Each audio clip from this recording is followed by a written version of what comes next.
नमस्कार, मैं मनीष कुमार घोष आज शिक्षक दिवस पर एक छोटी सी वीडियो लेके उपस्थित हुआ हूँ। ये वीडियो मेरे गुरुओं को समर्पित है। कहते हैं गुरु ब्रह्मा गुरु विष्णु गुरुदेवो महेश्वरो गुरु साक्षात परम ब्रह्म तस्मै श्री गुरुवे नमः। गुरु के समान दुनिया में कोई नहीं है।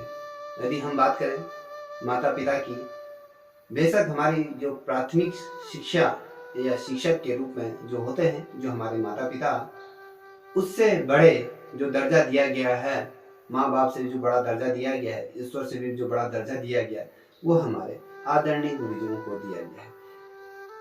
इस शिक्षक दिवस के उपलक्ष्य में मैं एक छोटी सी बात आप लोगों के समक्ष साझा करना चाहूँगा। जितने भी मेरे आदरणीय गुरुजी हैं, जिन्हें मैं फॉलो करता हूँ, उनके लिए ये वीडियो समर्पित है। एक शिक्षक और शिष्य के बीच जो शिक्षा और ज्ञान का जो संबंध होता है, वो हमारे जीवन में शिक्षा और शिक्षक दोनों ही क्या होते हैं, हमारे जीवन में बहुत ज़्यादा महत्वपूर्ण होते हैं। इनका स्थान बहुत अधिक होता है, क्योंकि हमारी जिंदगी को संवारने का जो कार्य जो करते हैं, वो हमारे माता पिता के बाद जो महत्वपूर्ण जो भूमिका निभाते हैं, वो जो अहम जिंदगी को एक नया आयाम, एक नया दृष्टिकोण, एक नया दर्पण जो दिखाते हैं, वो हमारे गुरु हैं। यदि मैं बात कहूँ आप लोगों से दोस्तों, जिस तरह से जो हमारे माता पिता हमारे लिए भगवान होते हैं, उसी प्रकार से अगर मैं बात कहूँ मेरे लिए और तमाम आप सभी के लिए, गुरु भी ईश्वर का वास गुरु में होता है। ईश्वर के समान या कहें ईश्वर से भी बढ़कर हम गुरु को मानते हैं। जिंदगी में अगर कोई व्यक्ति कामयाब होना चाहता है, यदि वो गुरु के शरण में चला गया, गुरु एक ऐसा दर्पण है जो ऐसा मार्ग प्रशस्त करता है, जिससे उसके जीवन की आगे की जो दशा या दिशा जो निर्धारित होती है, यहीं से गुरु ही उसकी अहम भूमिका निभाते हैं।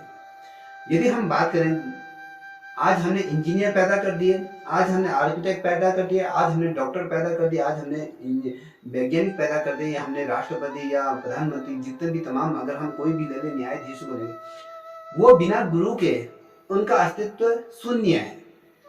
यदि गुरु का उन पे हाथ ना हो, यदि गुरु नाम या कहीं गुरु का वो स्थान ना होता, तो शायद आज ये तमाम चीजें व्यर्थ ही होती, शायद इनका कहीं भी अस्तित्व नहीं होता। क्योंकि हमारे जीवन में गुरु में ईश्वर का वास हमेशा ये होता रहा है। अगर हम पौराणिक तौर पर देखें या पौराणिक ग्रंथों में भी देखें, तो गुरु को ईश्वर से बढ़कर माना गया है। जैसे इन शब्दों में कहा गया है, गुरु ब्रह्मा गुरु विष्णु गुरुदेवो महेश्वरो गुरु साक्षात परम ब्रह्म तस्मै श्री गुरुवे नमः। ये सच है कि बिना शिक्षक के हमारे जीवन में शिक्षा और ज्ञान ये हमें नहीं मिल सकता है गुरु के बिना। क्योंकि समय से बड़ा गुरु नहीं होता, क्योंकि देर से ही सही मगर हमें सब कुछ जो सिखाता है। और यदि मैं बात करूं, जो सिखाता है जो वो हमारा गुरु है। क्यों ना समय रहते ही हम अपने गुरु या शिक्षक के साथ, जो शिष्य का जो रूप होता है, वो पहले से ही वो उसको सिखाता है, उसे ज्ञान प्राप्त कराता है। क्यों ना उससे पहले जो ज्ञान प्राप्त है, जिसके बाद जो जिंदगी में जो आने वाली जो परेशानियां होती हैं, उन परेशानी से कैसे बचा जा सकता है, वो जो तमाम चीजें जो हमें समाज को किस नजरिए से देखना है, समाज को हम कैसे समाज में जिए, अब हमारी जो परेशानियां हैं, उन परेशानियों को कैसे दूर हो, ये जो तमाम जो चीजें जो हमारे सामने जो रखते हैं, वो हमारे जो आदरणीय गुरु जी हैं, वो रखते हैं। जो हमारे गुरु हैं, वो शिष्य और गुरु के रूप में जो हमें पहले से ही जो वो तमाम चीज़ें सिखाता है, जो ज्ञान क्यों ना प्राप्त कर ले हम, उसके बाद आने वाली जितनी भी परेशानी है, वो तमाम परेशानियों से हमें कौन बचाता है, वो हमारे गुरु हैं। क्योंकि वो एक शिक्षक ही नहीं होते हैं जो हमें सिखाता है, कि हमें मुश्किलों से किस तरह से उनका डट के सामना करना पड़ता है, किस प्रकार से हम अपने जीवन में जो उतार चढ़ाव हैं उन उतार चढ़ाव को किस प्रकार से हम पार करते हैं। जैसे आप सभी को पता है कि शिक्षक दिवस के बारे में यदि हम बात करें, जो हमारे जो पूर्व राष्ट्रपति थे, जो हमारे उपराष्ट्रपति रहे और उसके बाद जो राष्ट्रपति रहे, डॉक्टर सर्वपल्ली राधाकृष्णन का जन्मदिन के रूप में हम इसे मनाते हैं, ठीक है। और जिनकी याद में हम सभी शिक्षक दिवस के रूप में हम इस दिवस को मनाते हैं।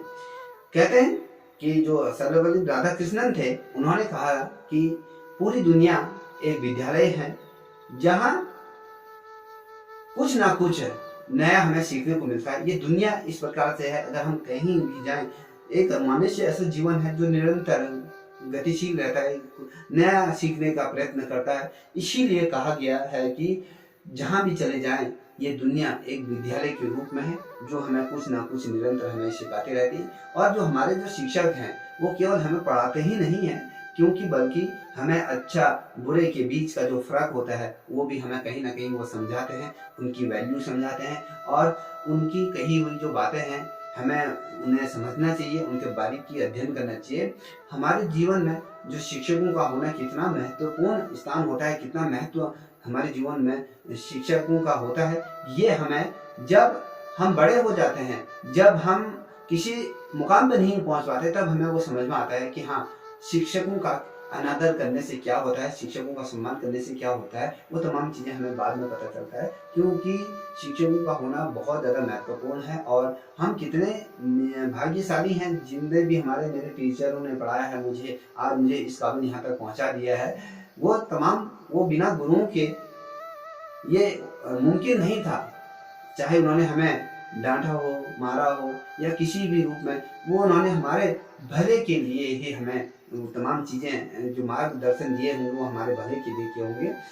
देखिए, हमें जो शिक्षकों से, जो हमारे जो शिक्षक रहे, हमें कितना कुछ सिखाते हैं, हम कभी ये सोच भी नहीं सकते हैं।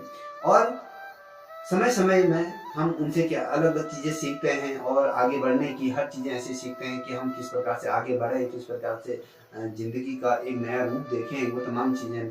और साथ ही अगर मैं आपको बताना चाहूँगा कि हमारे जो देश में जो शिक्षक दिवस के जो शुरुआत हो, कैसे हुई, कब हुई, तमाम चीज़ें अगर मैं आपको बताऊँ दोस्तों, कि जो डॉक्टर सर्वपल्ली राधाकृष्णन, आपको पता है कि 13 मई 1962 को ये 62 को जो भारत के क्या हुए दूसरे राष्ट्रपति बनने का इन्हें गौरव प्राप्त हुआ।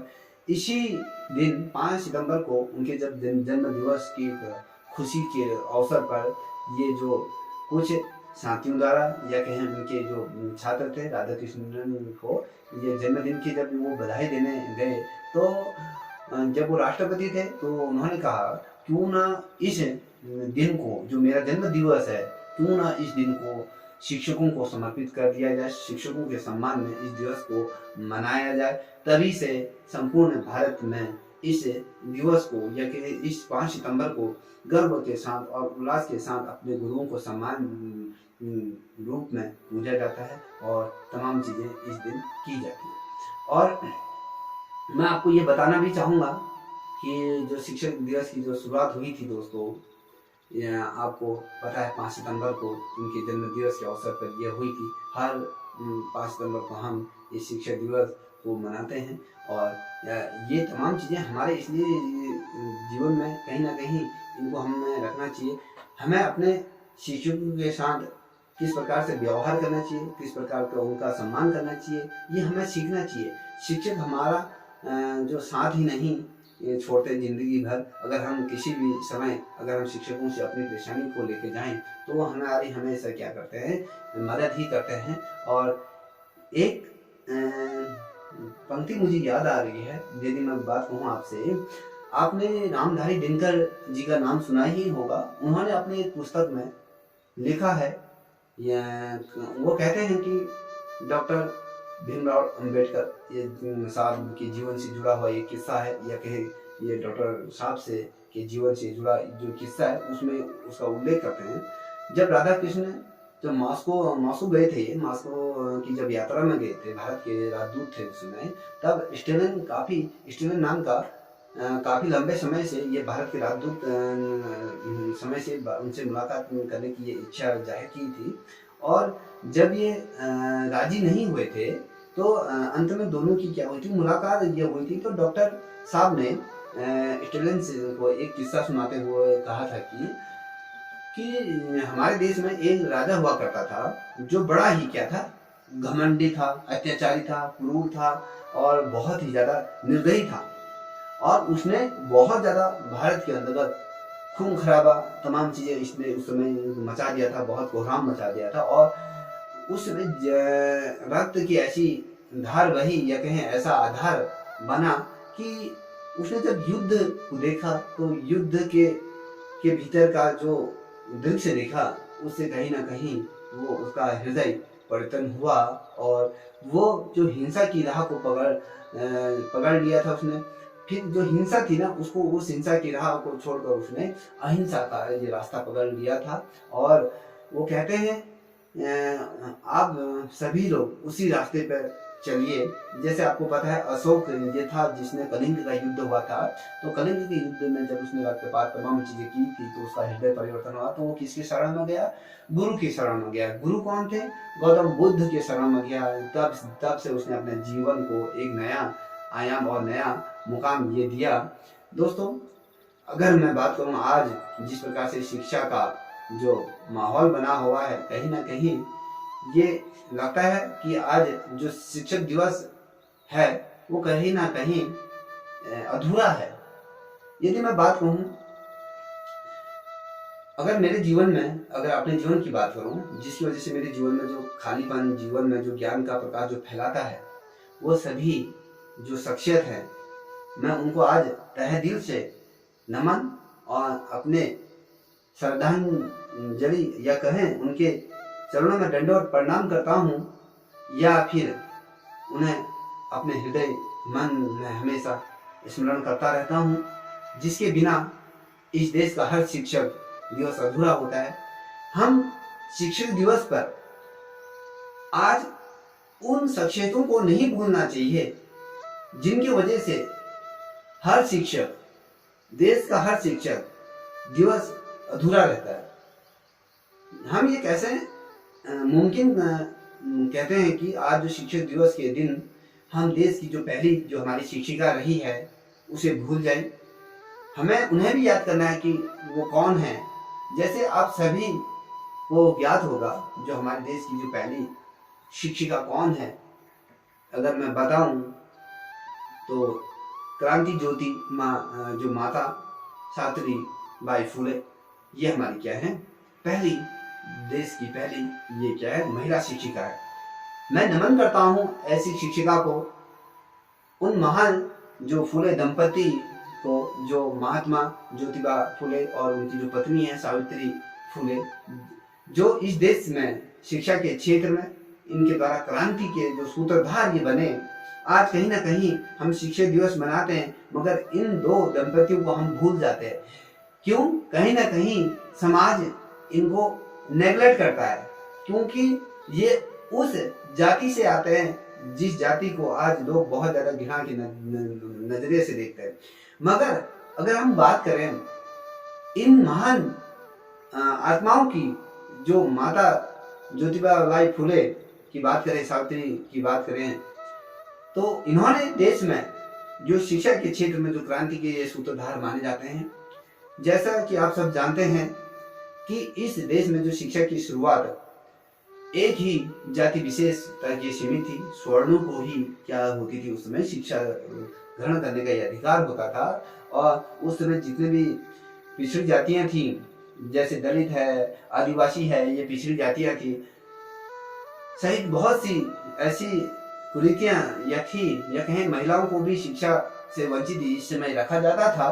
उस समय जितने भी अगर स्वर्ण वर्गों की अगर भी बात करें तो वहां पर भी लोग महिलाओं को शिक्षा नहीं ग्रहण करने देते थे। मगर यहाँ पर एक ही साम्राज्य कहें, एक ही समाज का यहाँ पर क्या था, बोलबाला था। तो कहीं ना कहीं जो आदिवासी या पिछड़ी जातियां थी वो इन चीज़ों से क्या थी, कहीं ना कहीं इस शिक्षा से दूर थी। और महिलाओं को भी इन्होंने क्या करा, शिक्षा से वंचित रखा गया था। और शिक्षा से वंचित इस समय बहुत से बड़े समाज को शिक्षा की जरूरत थी। और शिक्षा के महत्व को समझाने का जो कार्य किया, जो महात्मा ज्योतिबा फुले ने इस कार्य को किया।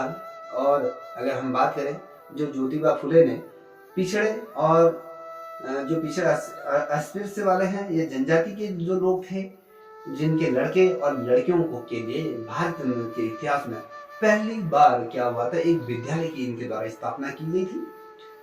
इसके साथ ही यदि मैं बात करूं, ज्योतिबा फुले जो महिला शिक्षा को बहुत अधिक ये महत्व दिया करते थे, इसको मानते थे कि भैया महिलाओं को शिक्षित होना चाहिए। जबकि अगर हम अपने शास्त्रों या शास्त्रानुसार अगर बात करें तो यहाँ पर महिलाओं को क्या था, उस समय शिक्षा ग्रहण करने का अधिकार नहीं था।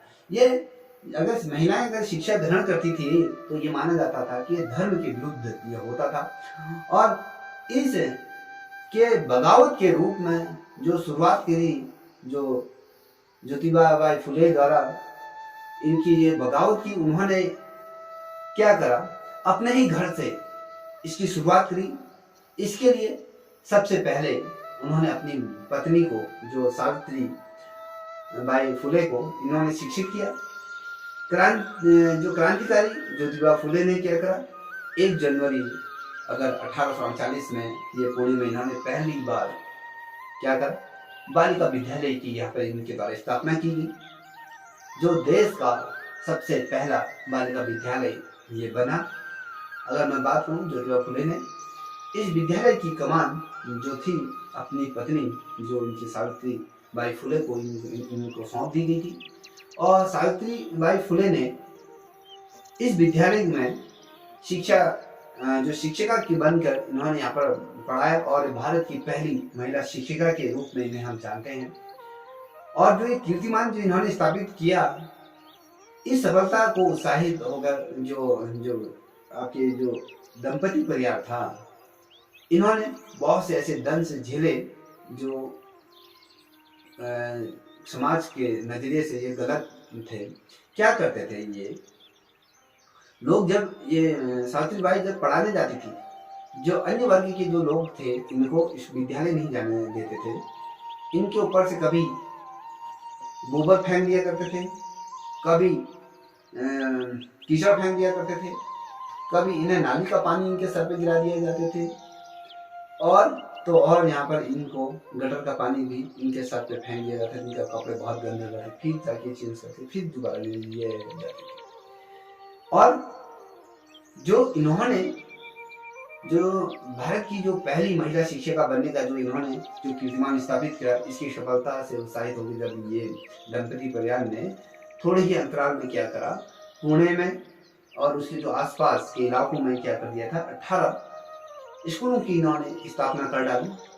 क्योंकि इस समय अगर हम बात करें, जो धर्मशास्त्री थे वो सूत्र या जो उनकी नारियां थी, उनको शिक्षा ग्रहण और यह शिक्षा दान यह धर्म विरोधी ये मानते थे, और आचरण के रूप में इन्हें ये चिन्हित किया करते थे। और इनके द्वारा ऐसा प्रयास किया गया दोस्तों कि इनके द्वारा जो रूढ़िवादी जो सोच थी और जातिवादी जो लोगों थे, उनको जोरदार इनके द्वारा अभियान चलाया गया। और ज्योतिबा बाई ने स्कूल जाने के लिए जब ये निकलती थी, मैंने आपको बताया था, उनके ऊपर से लोग गोबर पत्थर और उनको गालियाँ दिया करते थे। और कभी कभी ये बहुत ज़्यादा परेशान हो जाती थी, इनको लग जाती थी, इनके बदन से खून निकलता था, तब भी इन्होंने हार नहीं मानी और मजबूती के साथ ये समाज को शिक्षित करने का इन्होंने ये कार्य किया।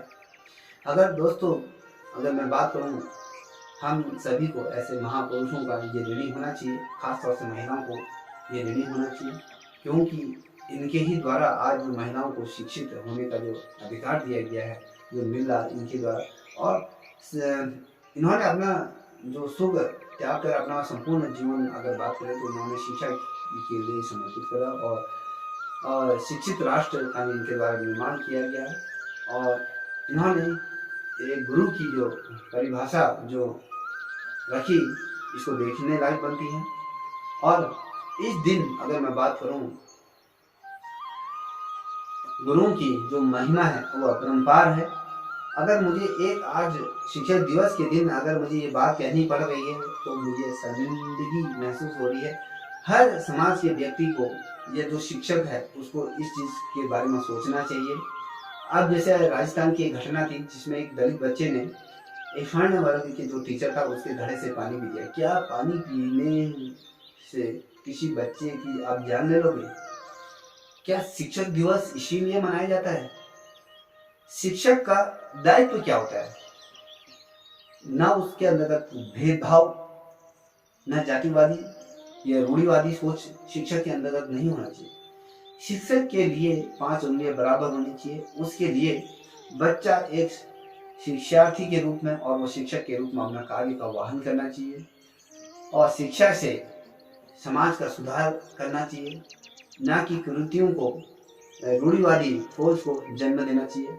मैं तमाम शिक्षकों से यह निवेदन करूंगा कि इन चीज़ों से उठकर आप लोग एक अच्छे समाज का निर्माण करें और ऐसा समाज को ऐसा बेहतरीन तोहफा दें, ऐसे बच्चों को शिक्षित करें जिससे कि आपका नाम देश विदेश में गूंजे और जो छात्र है वो छात्रा है वो आपको आजीवन आपको याद करें।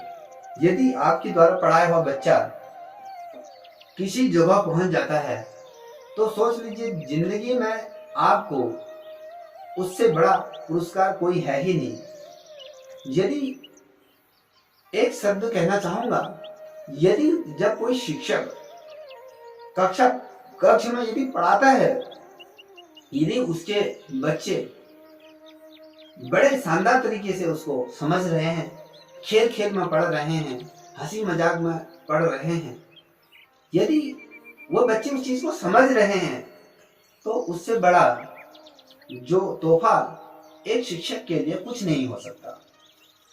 तो आज इस शिक्षक दिवस पर मैं उन तमाम शिक्षकों को अभिनंदन करता हूं जिनके द्वारा समाज को नई दिशा, नई प्रेरणा और नया आयाम, एक नया राष्ट्र की उन्नति के मार्ग की ओर हमारे ये भारतवर्ष को ले जा रहे हैं।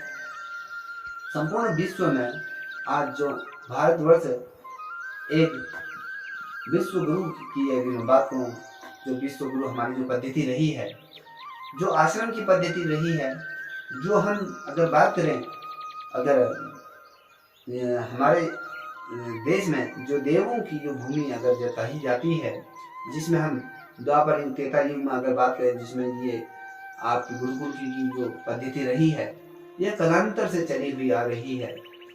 तो शिक्षा का महत्व एक ऐसा हथियार है, कहते हैं जिसने शिक्षा वह हथियार है, या कहें शिक्षा वह शेरनी का दूध है, जिसने पिया वो दहाड़ा। ये बाबा साहब द्वारा कहा गए हैं। वो कहते हैं यदि जिसने शिक्षा ग्रहण करी है वही बोल सकता है। कहते हैं शिक्षा वह शेरनी का दूध है, जिसने पिया वो दहाड़ा।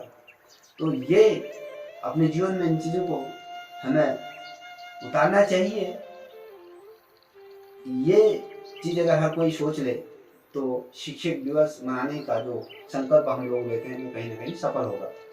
दोस्तों, इन्हीं शब्दों के साथ मैं अपने तमाम गुरुजनों को दंडवत प्रणाम करता हूँ। आज जिस जगह पर मैं हूँ और ये संसार है वो आप लोगों के बदौलत है। तो आपको मैं पुनः कोटि कोटि मेरी ओर से प्रणाम। आप हमेशा आपका आशीर्वाद हम पे बना रहे, ऐसी मैं आशा करता हूँ। तब तक के लिए इतना ही। जय हिंद, जय भारत, जय उत्तराखंड।